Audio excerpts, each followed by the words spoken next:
चलो तो स्टार्ट करते हैं डिफरेंशिएबिलिटी एंड द डेरिवेबिलिटी। सबसे पहले तो हम बात करें इसकी डेफिनेशन की, ठीक है ना। तो इसकी दो डेफिनेशन आती हैं, एक ज्योमेट्रिकल डेफिनेशन,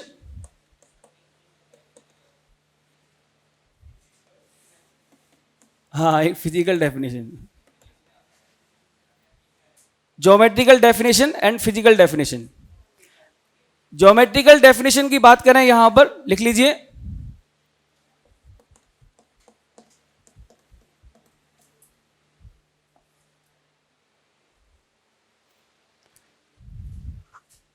ज्योमेट्रिकल डेफिनेशन क्या है?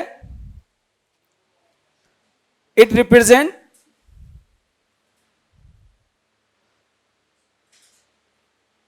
slope of the tangent to the curve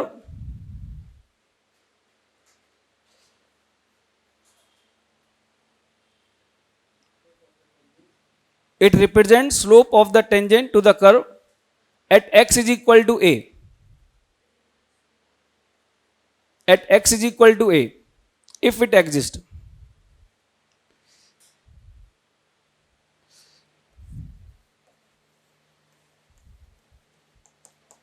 यदि x is equal to a पर टेंजेंट एग्जिस्ट करता है तो हम उसका स्लोप फाइंड आउट कर सकते हैं by using the concept of differentiability, ठीक है ना। फिजिकल डेफिनेशन की बात करें यहां पर, then differentiability will represent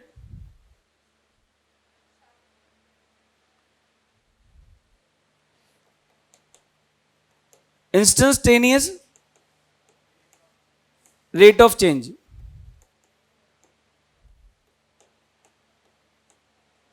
or you can say the average rate of change।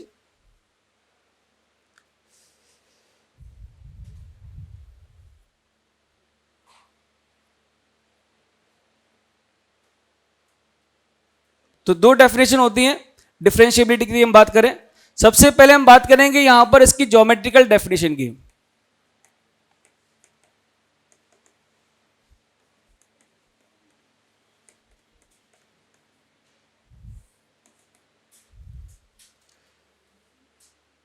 Geometrically differentiability represent slope of the tangent at x is equal to a if it exists। इसका मतलब यह है यहां पर जब आप किसी भी पॉइंट पर स्लोप फाइंड आउट करते हैं तो ध्यान रखिएगा कॉन्सेप्ट क्या होता है। ये मान लो हमारे पास कोई कर्व है y is equal to f of x, आप फाइंड आउट करना चाहते हैं लेफ्ट हैंड डेरिवेटिव, आप फाइंड आउट करना चाहते हैं राइट हैंड डेरिवेटिव। तो देखो कॉन्सेप्ट क्या होता है यहां पर डिफरेंशिएबिलिटी को फाइंड आउट करने का। किसी point x is equal to a पर यदि फंक्शन डिफरेंशिएबल है तो ध्यान रखिएगा स्लोप ऑफ द टेंजेंट क्या रिप्रेजेंट करता है? Slope of the tangent define the slope of the secant, ये पॉइंट P है, ये पॉइंट Q है, at x is equal to a minus h। यदि x is equal to a minus h पर आप फंक्शन का वैल्यू कैलकुलेट करते हैं तो यहां फंक्शन की वैल्यू आती है f of a minus h, और यदि x is equal to a पर फंक्शन की वैल्यू फाइंड आउट करोगे तो यहां फंक्शन की वैल्यू क्या मिलेगी? f ऑफ a, है कि नहीं। तो आपको मालूम है पॉइंट P और पॉइंट Q को ज्वाइन करने वाली जो लाइन है, इस लाइन का यदि स्लोप हम फाइंड आउट करें, slope of the secant PQ is defined as, किन्हीं भी दो पॉइंट को ज्वाइन करने वाली लाइन का स्लोप हम फाइंड आउट कर सकते हैं y2 minus y1 upon x2 minus x1। तो इसका स्लोप आ जाएगा यहां से, that is equal to f of a minus f of a minus h divided by x2 minus x1, that is the slope of the secant और the slope of the line joining the point P and Q।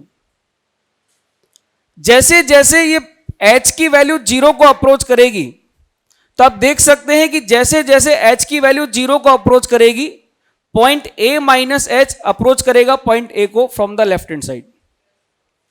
जैसे जैसे point A minus h मतलब point Q point P की तरफ approach करेगा, आप देख सकते हैं कि जो सीकेंट है यहां पर P और Q को ज्वाइन करने वाली लाइन वो क्या बन जाएगी, इस पॉइंट P पर टेंजेंट बन जाएगी।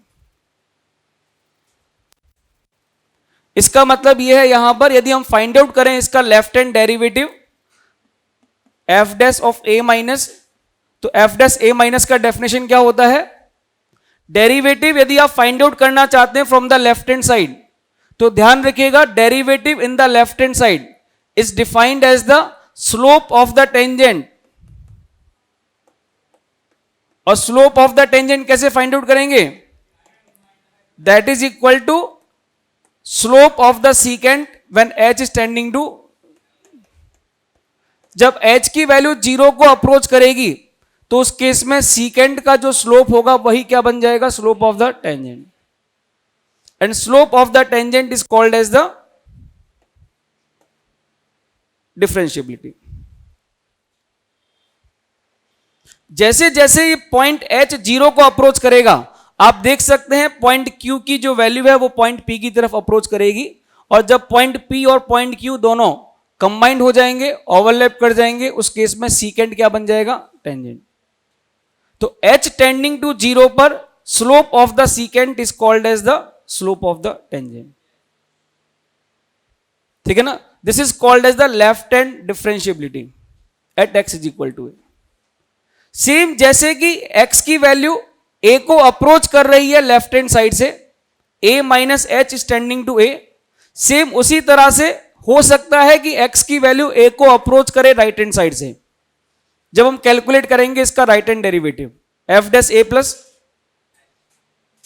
यहां पर पॉइंट एज्यूम कर लेते हैं x is equal to A plus H,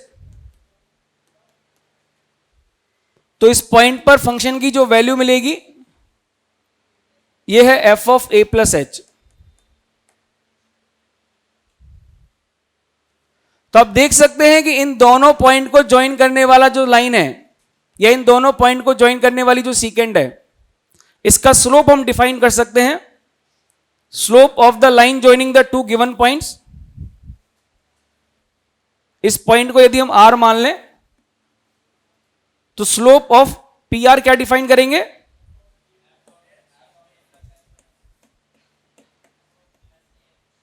again same y2 minus y1 upon x2 minus x1, x2 minus x1 हो जाएगा a plus H minus A, that is the slope of P R. ये secant का slope है जो point P और point R को join करने वाली जो लाइन है। The slope of this secant will become slope of the tangent when the value of h is tending to 0। जब h की वैल्यू 0 को अप्रोच करेगी, मतलब पॉइंट R जब पॉइंट P की तरफ अप्रोच करेगा, तो आप देख सकते हैं कि जब पॉइंट P और पॉइंट R ओवरलैप करेंगे तो उस केस में जो सीकेंट है P और R को ज्वाइन करने वाला, वो सीकेंट क्या बन जाएगा, पॉइंट P पर टेंजेंट बन जाएगा। सो दैट इट मीन यहां पर यदि हम राइट हैंड डेरिवेटिव डिफाइन करते हैं x इज इक्वल टू ए पर, तो इसका राइट हैंड डेरिवेटिव आता है लिमिट h टेंडिंग टू 0 पर f of a plus H minus f of a divided bye,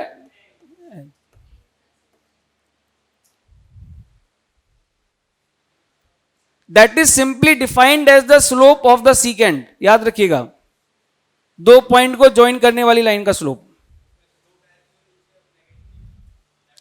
क्या कह रहे हो, हाँ नेगेटिव हो जाएगा, मतलब आप तो बस ये ध्यान रखो F of A minus H upon H, format ध्यान रखो। वो जो तुम पढ़ रहे हो ना माइनस एच, उसमें यहाँ F of A minus H minus F of A होता है।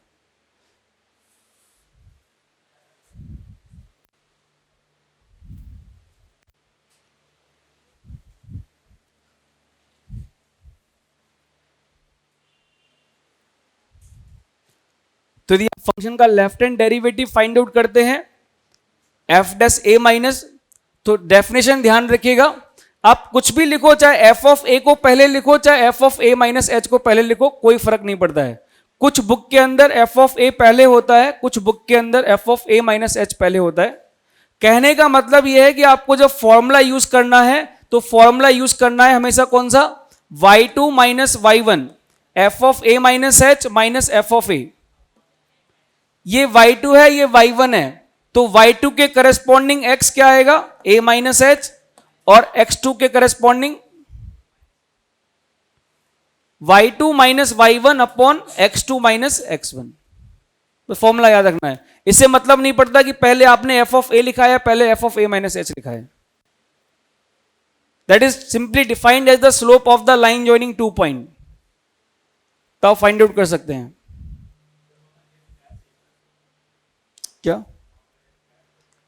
हाँ, एफ डैश ए प्लस। तो इसका मतलब है कि यदि फंक्शन डिफरेंशिएबल है, if f of x is a differentiable function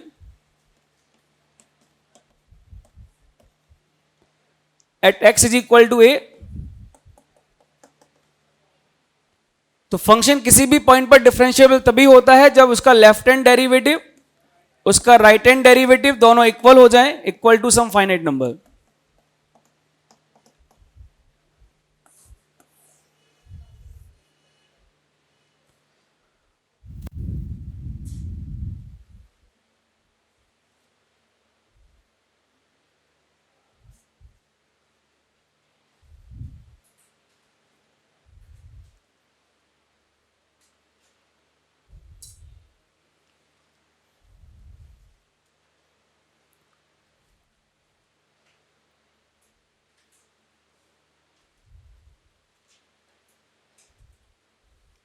ठीक है ना। तो इसी कॉन्सेप्ट को आप ध्यान रखिएगा, इस कॉन्सेप्ट को आप लोग यूज कर सकते हैं। यदि आपसे कभी भी बोला जाए लिमिट h टेंडिंग टू 0 पर f of x plus H minus F of x divided by x2 minus x1, y2 minus y1 upon x2 minus x1, जैसे जैसे x प्लस एच की वैल्यू x की तरफ अप्रोच करेगी, ये function क्या represent करेगा, f डैश x। क्लियर है ना ये चीज। यदि h की वैल्यू 0 को अप्रोच कर रही है, मतलब पॉइंट q पॉइंट r की तरफ अप्रोच कर रहा है, then slope of the line joining the two point x और x प्लस एच, इन दोनों पॉइंट को ज्वाइन करने वाली लाइन का जो स्लोप है वो किसके बराबर आ जाएगा, slope of the tangent at that point. This is called as the concept of differentiability.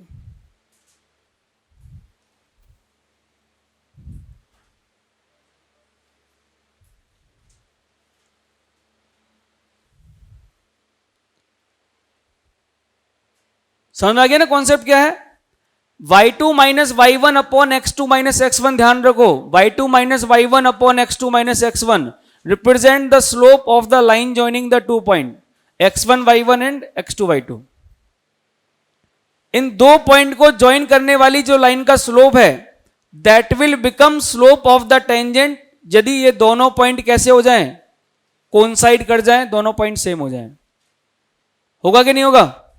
इसका मतलब है कि आप यहां पर जरूरी नहीं है h के लिए ही यहां पर इसको अप्लाई किया जाए, आप इसको इस तरह से भी बोल सकते हो। दो पॉइंट है मान लो x1 और x2, f of x2 minus F of x1 divided by x2 minus x1, ये क्या बता रहा है, यहां पर स्लोप बता रहा है दो पॉइंट को ज्वाइन करने वाली लाइन का।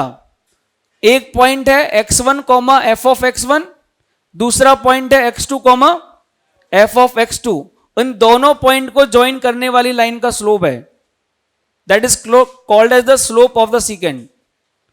ये जो स्लोप ऑफ द सीकेंड है that will become slope of the tangent जब ये दोनों पॉइंट x1 x2 क्या हो जाएंगे, सेम हो जाएंगे।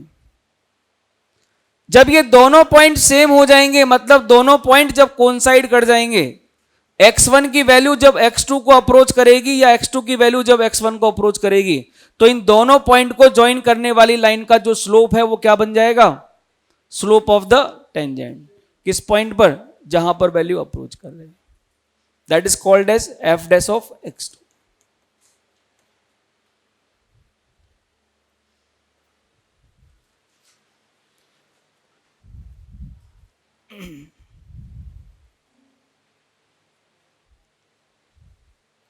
ठीक है ना, भी कॉन्सेप्ट होता है डिफरेंशिएबिलिटी का।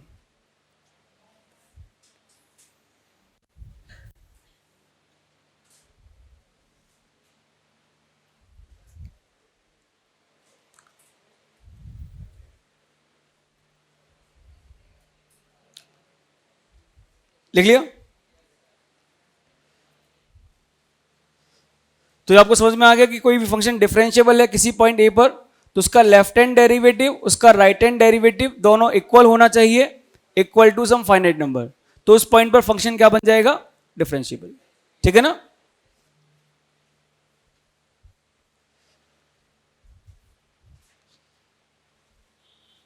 नेक्स्ट लिखिएगा इसके अंदर theorem of differentiability.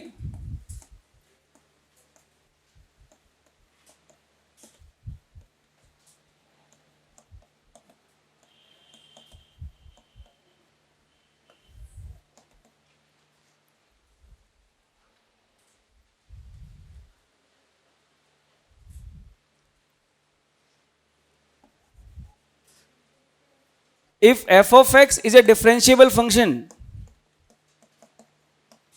if f of x is a differentiable function at x is equal to a,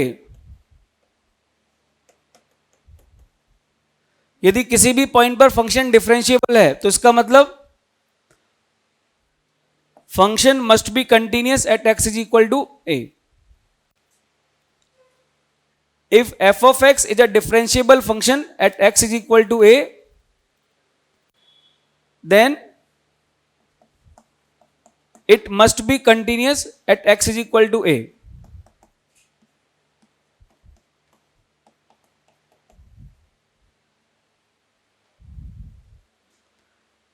differentiability of the function implies that कि फंक्शन जो है उस पॉइंट पर क्या होगा? कंटिन्यूअस होगा. ठीक है? But converse of this statement is not true.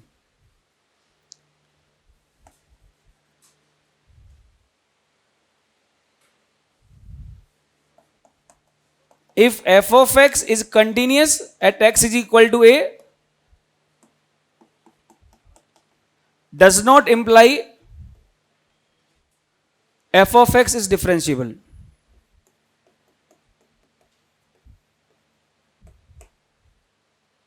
यदि फंक्शन किसी पॉइंट पर डिफरेंशिएबल है तो यह कंफर्म है कि उस पॉइंट पर फंक्शन क्या होगा? कंटिन्यूअस होगा. लेकिन यदि किसी पॉइंट पर फंक्शन कंटिन्यूअस है तो हो सकता है फंक्शन डिफरेंशिएबल हो जाए, हो सकता है फंक्शन डिफरेंशिएबल ना हो. दिस डज नॉट इंप्लाई कि function F of x differentiable होगा. सेम इसी तरह से याद रखिएगा, if F of x is discontinuous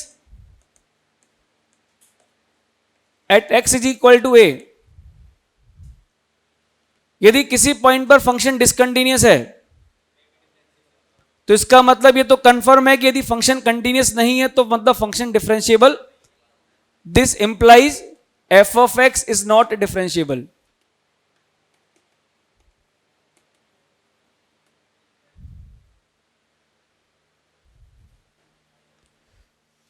But the inverse of this statement is not true.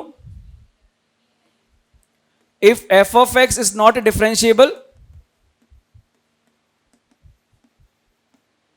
at x is equal to a, this does not imply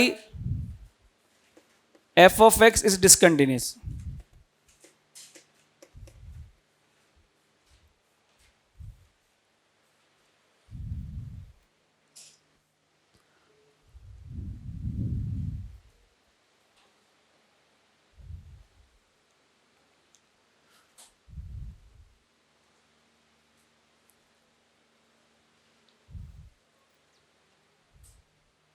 ठीक है ना?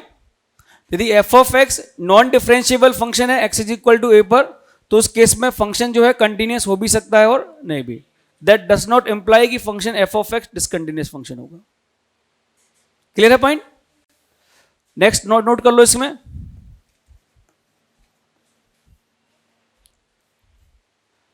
When f of x is continuous, when f of x is continuous at x is equal to a,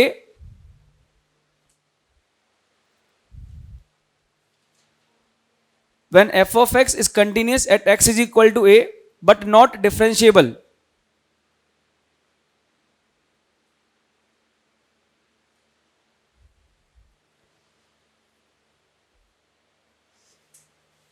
तो क्या होगा, जब function continuous होगा लेकिन differentiable नहीं होगा उस पॉइंट पर, हमेशा शार्प कॉर्नर मिलेगा। तो लिख लो इसमें, if function F of x is continuous at x is equal to a but not differentiable, then we get a sharp corner, then we get a sharp corner in the graph of y is equal to f of x. In the graph of y is equal to f of x at x is equal to a. जब उसका graph plot करते हैं तो graph में आप देखोगे उस point पर आपको हमेशा एक शार्प कॉर्नर दिखेगा। यदि फंक्शन कंटिन्यूस भी है और फंक्शन डिफरेंशिएबल भी है तो उस केस में फंक्शन का जो ग्राफ बनता है वो एक स्मूथ ग्राफ बनता है, उसमें शार्प कॉर्नर नहीं आता है। ठीक है ना, क्लियर है पॉइंट?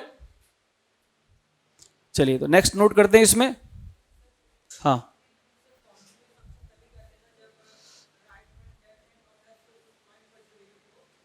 बिल्कुल सही है,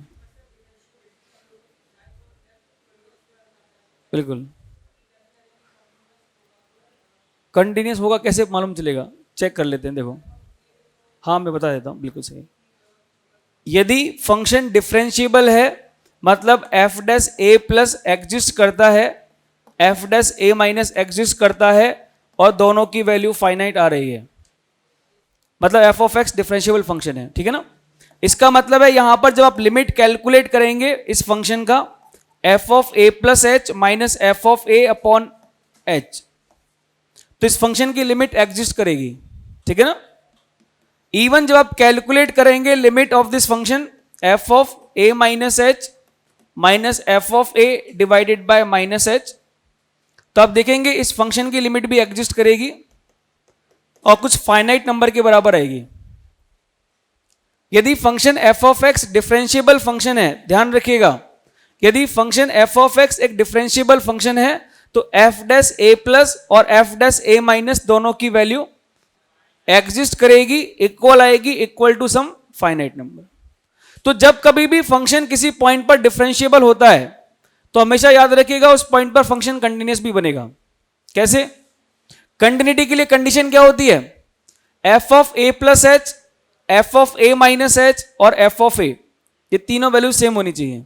ठीक है ना, तो देखो कैलकुलेट करते हैं, जब आप फाइंड आउट करोगे ना एच टेंडिंग टू जीरो पर F of A plus H minus F of A, इसकी लिमिट कितनी आ रही है,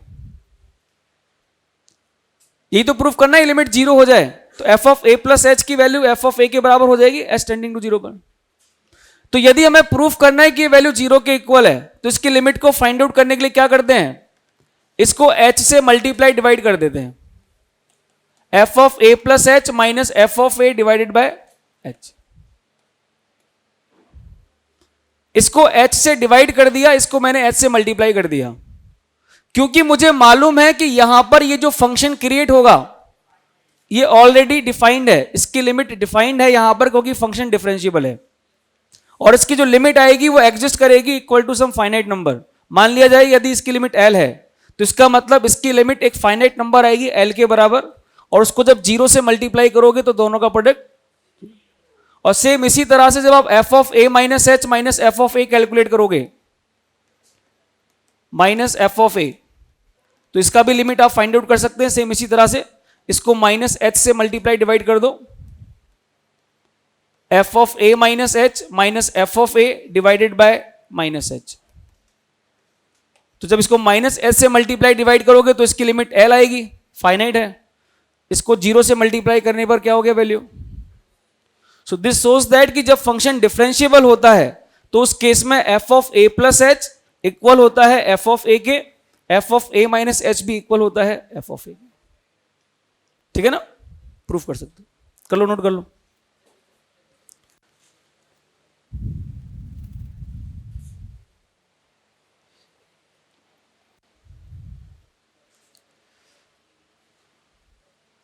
ये प्रूफ है यदि फंक्शन डिफरेंशिएबल है किसी पॉइंट पर तो फिर कंटिन्यूस होगा ही होगा।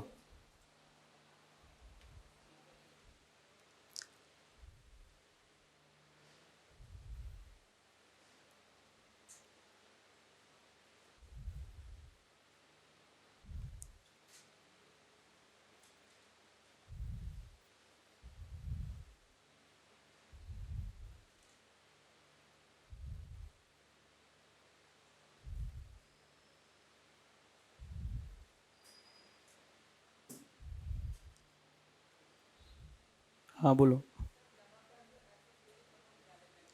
क्या। अरे एफ ऑफ ए हमें निकालने की जरूरत ही नहीं है ना। कंटिन्यूटी का मतलब क्या होता है, आर एच एल बराबर होना चाहिए एफ ऑफ ए के बराबर। तो मैंने बोला ना इसकी वैल्यू जीरो आ रही है एच टेंडिंग टू जीरो पर, इसकी वैल्यू यदि एच टेंडिंग टू जीरो आ रही है तो इसका मतलब limit H tending to zero f of A plus h equal हो गया एफ ऑफ ए के बराबर।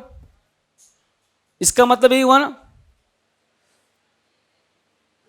और इसका मतलब क्या हुआ, इसका मतलब ये हुआ कि ये value limit H tending to zero पर F of A minus H आ रहा है, तीनों वैल्यूज बराबर हो रही है।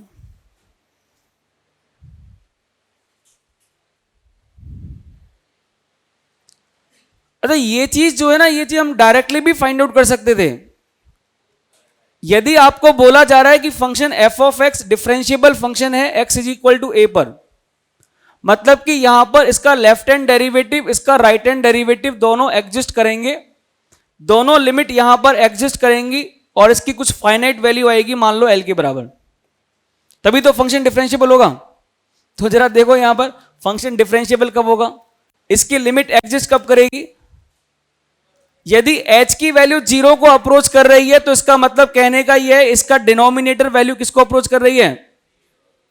यदि इस फंक्शन की वैल्यू डिनोमिनेटर में जीरो को अप्रोच कर रही है तो इसका मतलब है कि यहां पर जो न्यूमरेटर में फंक्शन लिखा हुआ है वो भी जीरो को अप्रोच करना चाहिए, तभी इनडिटर्मिनेट फॉर्म बनेगी और हम इसकी लिमिट फाइंड आउट कर पाएंगे।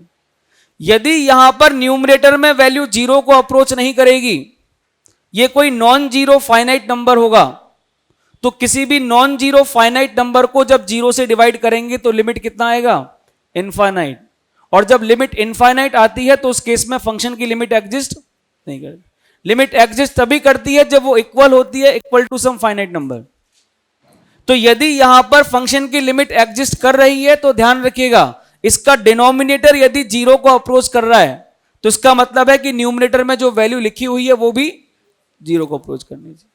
तो इसका मतलब F of A plus H की वैल्यू एफ ऑफ ए के बराबर होनी चाहिए, वो यहां से भी बोल सकते हो डायरेक्टली।